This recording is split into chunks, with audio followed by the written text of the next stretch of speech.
அந்த அழிவுல வராம நாங்க அதுக்கு தகுந்த மாதிரி பூஜைகள் பண்ணிட்டு இருக்கோம். ஏன்னா அழிவுல சொல்லக்கூடாது, நிறைய பேர் சொல்லியிருந்தாங்க.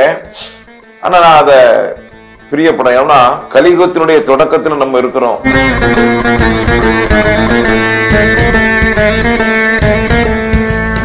பஞ்சபூதங்களும் வணங்கல, இப்ப இயற்கை கோபமா தானே ஆகும். மழையால் அழிவு வரலாம், புயலால் அழிவு வரலாம். இந்த வருஷத்துக்குள்ள சித்திரை மாசத்துக்குள்ள இருக்குன்னு சொல்லி இருக்கிறோம்.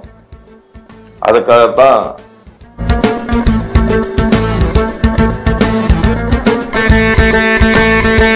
மூலப்பிரகதி.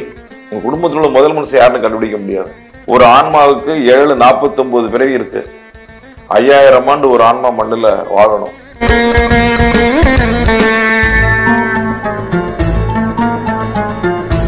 நம்முடைய முன்னோர்கள், நம் குடும்பத்தில் வாழ்ந்தவர்களுடைய கணக்கை கொண்டு அந்த ஆன்மா மறுபடி பிறக்கும் அப்படின்னு சொல்லிருக்கிறாங்க. ஆதிசங்கரை சொல்லும் போது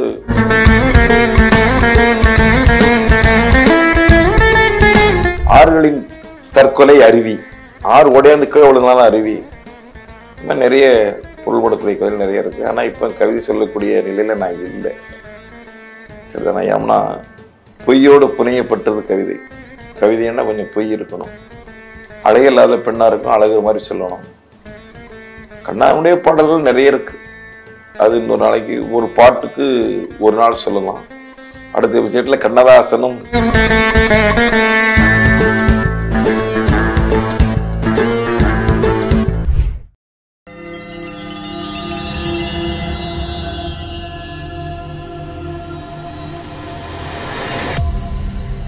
ஐத்தமிழ் தாய் நேயர்களுக்கு அன்பான பணிவு கலந்த வணக்கம். வல்லமை தந்திடுவாள் பராசக்தி வாழி என்றே துதிப்போம். வணக்கம் ஐயா. வணக்கம், சொல்லுங்க. கடந்த முறை நேர்காணல் அப்போ நீங்க 3 பேரழிவுகள் அடுத்து வர இருக்குது அப்படின்னு சொல்லியிருந்தீங்க இல்லையா? அதை பார்த்துட்டு கமெண்ட்ஸ்ல 3 பேரழிவுகள் வருதுன்னு சொல்றீங்க, ஆனா அது என்னன்னு சொன்னா நாங்க கொஞ்சம் ஜாக்கிரதையா இருப்போம்ல, அது என்னன்னே சொல்லாம அதை நான் சொல்ல மாட்டேன் அப்படின்னு சொல்றீங்களே, இது நியாயமா அப்படின்னு சொல்லி நிறைய பேர் கமெண்ட்ஸ்ல கேட்டிருக்காங்க. அதுக்கு உங்களுடைய பதில் என்னவா இருக்கு ஐயா? மகாபாரத போர் நடைபெற்றுக் கொண்டிருக்கிற பொழுது மாயவன் கோபாலன் அந்த பாட்நாள் போர்ல எப்படியே வருவாரு. ஆனா அவருக்கு தெரியும் இந்த போர்ல யாரெல்லாம் மிஞ்சுவாங்க, யாரெல்லாம் மிஞ்ச மாட்டாங்க அப்படின்னு.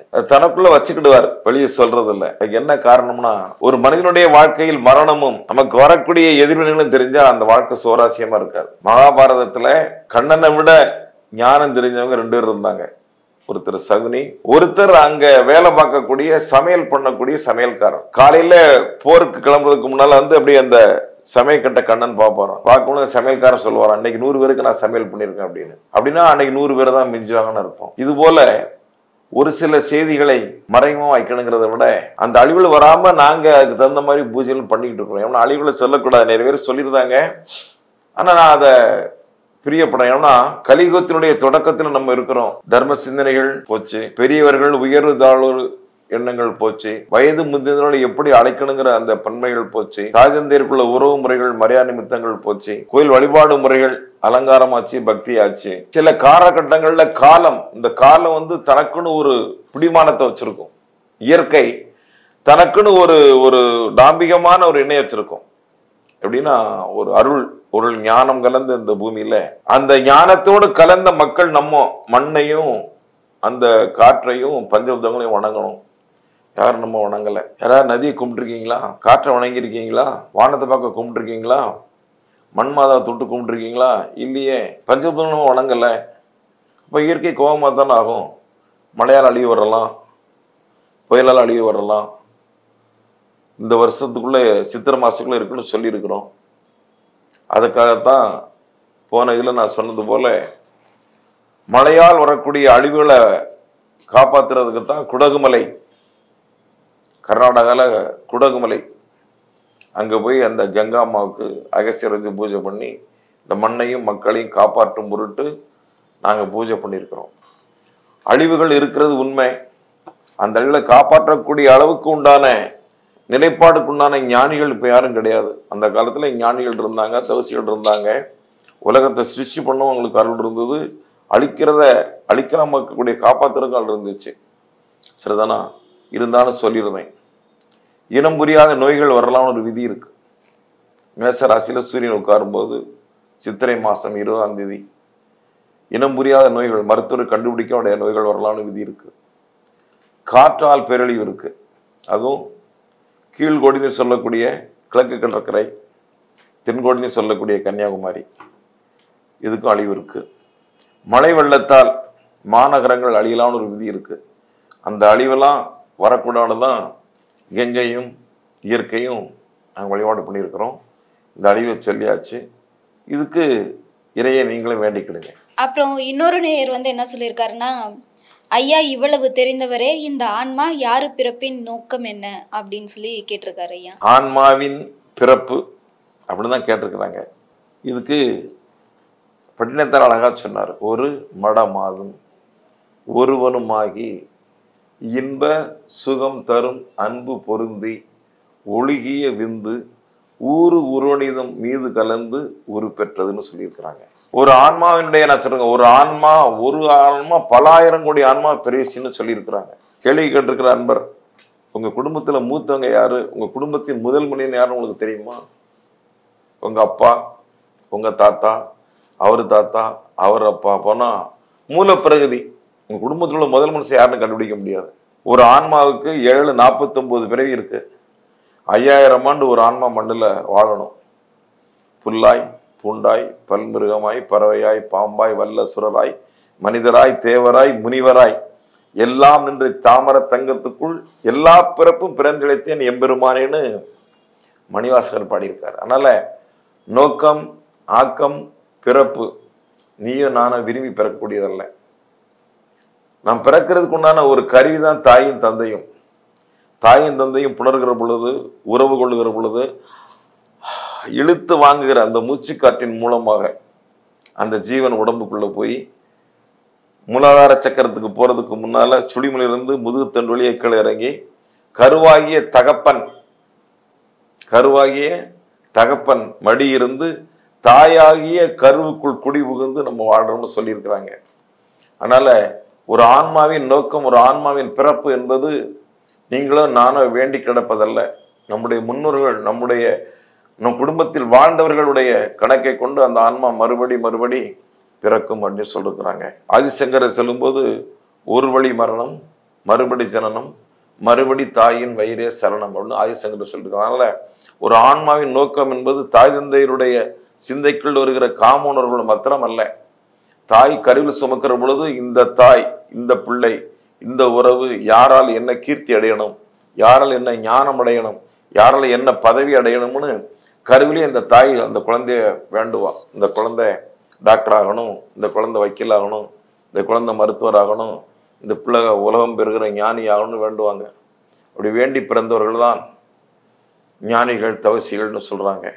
அதுவும் போக நான் சொல்றது கொஞ்சம் விரசமா இருக்கும். ஒரு ஆண் பெண்ணு சேர்கிற பொழுது ஒரு வேள்வியாக பண்ணுங்கன்னு சொன்னார் கண்ணதாசன். ஞானிகள் பிறக்கணும், தவசிகள் பிறக்கணும், ஒரு வேள்வியாவே அந்த உறவுமுறை செஞ்சா ஞானிகள் தவசிகள்லாம் பிறப்பாங்கன்னு முன்னோர்கள் சொல்லியிருக்காங்க. பிறவியின் நோக்கம் என்பது நீயை கொண்டோ என்னை கொண்டோ வருவதல்ல. கண்ணுக்கு புறப்படாத பரம்பொருளாகிய மெய்ப்பொருள் பரமாத்மனுடைய அடிமமாக வருதா சொல்றாங்க. ஆனா தாய் தந்தையினுடைய கருவில் அமைகிற பொழுதே இந்த ஞானம்ங்கிற அந்த ஜீவன் இந்த மண்ணில் தோன்றி ஒரு செடி நடுகிற பொழுது சின்ன பெருசாகி மரமாகி காய்த்து பூத்து கனிந்து திரும்ப எப்படி அந்த மரம் பட்டு போகிறதோ அதுபோல ஒவ்வொரு ஆன்மாவும் பிறந்து அழிந்து மீண்டும் மீண்டும் வந்துகிட்டு இருக்காங்க. ஆன்மா பிறப்பு என்பது முன்னோருடைய கர்மாவை கொண்டே நமக்கு சொல்லப்படுகிறது. திருமணத்துக்கு அப்புறமா அந்யோன்யமா இருக்காங்க அப்படின்னு சொல்றாங்க. ஆனா அந்த மாதிரி இப்ப யாராவது இருக்காங்களா? இப்பயும் இருக்காங்களா? அந்யோன்யமா இருக்கணும் அப்படின்னா எப்படி நடந்துக்கணும் அப்படின்னு நீங்க சொல்லுவீங்க ஐயா? அந்த காலத்துல ஆண் பெண் திருமண பந்தத்துல நகையோ பணமோ இதெல்லாம் கேட்கப்படல. நல்ல ஆண் மகனா, நல்ல பெண் குணவதியா, இதுதான் அப்ப முன்னோர்கள் பார்த்தாங்க. அத்தை பிள்ளை, மாமன் பிள்ளை, உறவுக்காரங்கள், இந்த மாதிரிப்பட்ட உறவு முறை திருமணங்களை பண்ணாங்க. திருமணத்திற்கு முன்னால அந்யோன்யம்ங்கிற அந்த ஆத்மார்த்தமான உறவு இல்லாம இருக்கும். கட்டி வச்சிருவாங்க, எதுவுமே புரியாது, அப்படி வாழ்ந்துகிட்டு இருப்பாங்க. திருமணமான பிற்பாடு ஒரு ஆண்மகள் பெண்மகளுக்குள் வரக்கூடிய உறவுகள்ல அந்யோன்யமான அந்த பந்தங்கள், பாசங்கள், உறவுகள் வருகிற பொழுது அந்த குடும்பங்கள் விருத்தியாகணுங்கிறதுக்கு தான் அந்த அந்யோன்யமான வாழ்க்கைன்னு அதை சொல்லியிருக்கிறாங்க. இப்போ சித்தர் பாத்தீங்கன்னா முக்கியமா இருக்கிற சிவன் இல்ல முருகர் இந்த மாதிரி சாமிகளை வழிபடுறவங்க தான் சித்தர். இப்போ சித்தரையும் சேர்த்து அந்த சாமி கூடயே நிகர மூலஸ்தானத்துல வைக்கிறாங்களே, இதெல்லாம் சரியா? பிள்ளையாரு, முருகன் இவங்களெல்லாம் தாண்டியும் குருமார்களே குருவை கும்பிட்டுருக்காங்க. திருக்குறுங்குடி போயிருக்கீங்களா? திருக்குறுங்குடின்னு ஒரு ஊர் இருக்கு, போயிருக்கீங்களா நீங்க? திருக்குறுங்குடி அங்க போய் பாருங்க. எம்பெருமானாக விளங்குகிற மாயவன் கோபாலன் திருக்குறுங்குடி அழகிய நம்பி பெருமான்னு அங்க இருக்கிறான். திருக்குறுங்குடின்னு நம்பியாற்றங்கரையில அந்த கோயில் இருக்கு. அங்க உடையவர்னு சொல்லக்கூடிய ராமானுஜரை மகாவிஷ்ணுவே குருவாக ஏற்றுக்கொண்டதாக வரலாறு இருக்கு. ராமானுஜரையே எம்பெருமான் மாயவன் கோபாலன் மதுசூதன் திருவிக்கிரமன் சொல்லக்கூடிய 10 அவதாரங்களை எடுத்தவன் மகாவிஷ்ணுவே இங்கு ராமானுஜரை குருவாக ஏற்றுக்கொண்டான். கடவுளே மனிதனை குருவாக ஏற்றுக்கொள்ளும் பொழுது, அவரே தனக்கு சமமாக வச்சிருக்கிற பொழுது நம்ம வச்சுக்க முடியல, என்ன தப்பு இருக்கு? திருக்குறுங்குடின்னு அதுக்கு பேரு. மகாலட்சுமி அங்க ராமானுஜரை குருவா ஏற்றுக்கிறாங்கன்னு அந்த வரலாறு சொல்லுது. அதனால இது ஒன்றும் தப்பு இல்லை. குருமார்களை கடவுளுக்கு சமமாக வச்சு கும்பிடலாம், கடவுளோடய வச்சு கும்பிடலாம். ஏன்னா கடவுளை காட்டியதே அவன் தானே. கடவுளை நமக்கு காட்டியது குரு தானே. மாதா பிதா குரு அப்புறம்தான் கடவுள். இல்லை மாதா பிதா குரு அப்படின்னு சொல்லிருக்காங்கல்ல, அதுல இன்னொரு இருக்கு. மாதாவும் பிதாவுமே குருவும் கடவுளாகவும் இருக்கலாம். அதுல 2 பொருள் இருக்கு. மாதா பிதா குரு தெய்வம்னு சொல்றாங்க. ஆனா அதை கொஞ்சம் நிப்பாட்டி பார்த்தா மாதா பிதா குருவும் தெய்வம்னு ஒரு பொருள் இருக்கு. அதனால திருக்குறுங்குடி என்கிற திருத்தலத்துல மாயவன் கோபாலன் எம்பெருமான் ராமானுஜரே குருவாக கொண்ட தலம் திருக்குறுங்குடின்னு பேரானால அதை பத்தி ஒன்றும் தப்பு இல்லை, வச்சு கும்பிடலாம். கண்ணதாசன் கூட நீங்க பழகி இருக்கீங்கன்னு சொன்னீங்கல்ல ஐயா, உங்களுக்கு பாட்டு கவிதை கூட சொல்ல தெரியுமா? உள்ளத்தில் உள்ளது கவிதை, உருவெடுப்பது கவிதை, உணர்ச்சியோடு வருவது கவிதை. நான் இப்பவும் டெய்லி ஒவ்வொரு கவிதை எழுதுறேன். எனக்கு அது பிடிக்கும். கவிதைங்கிறது தமிழை வளர்த்து கொள்வது, உணர்ச்சியை பெருக்கிக் கொள்வது. கவிதை கவிதை அது விதை, விதை கவிதை. நீங்கள் அதுக்குள்ளேயே நிறைய பொருள் இருக்கு. தமிழ் விதை, தமிழே விதை. சரிதானா? ஆறுகளின் இப்போ உங்களுக்கு சொல்லுங்க ஒரு சின்ன கவிதை, ஹைக்கூ கவிதைன்னு சொல்லுங்க. ஆறுகளின் தற்கொலை அருவி, ஆறு ஓடையாந்து கீழே விழுந்தாலும் அருவி. இந்த மாதிரி நிறைய பொருள்படக்கூடிய கவிதை நிறைய இருக்கு. ஆனால் இப்போ கவிதை சொல்லக்கூடிய நிலையில நான் இல்லை. சரிதானா? ஏன்னா பொய்யோடு புனையப்பட்டது கவிதை. கவிதைன்னா கொஞ்சம் பொய் இருக்கணும், அழகில்லாத பெண்ணாக இருக்கும், அழகு மாதிரி சொல்லணும். கண்ணாவுடைய பாடல்கள் நிறைய இருக்கு. அது இன்னொரு நாளைக்கு ஒரு பாட்டுக்கு ஒரு நாள் சொல்லலாம். அடுத்த விஷயத்தில் கண்ணதாசனும் நகைச்சுவையும், கண்ணதாசனும் ஆன்மீகமும், கண்ணதாசனும் நாட்டுப்பற்றும், கண்ணதாசனும் காதலும், கண்ணதாசனும் சோகமும், இப்படி ஒரு தலைப்பு கொடுங்க, நிறைய விஷயத்தை பேசலாம். ஆன்மீகம் சார்ந்த பல்வேறு கேள்விகளுக்கும் சந்தேகங்களுக்கும் விளக்கமளித்தமைக்கு நன்றி ஐயா. வணக்கம்.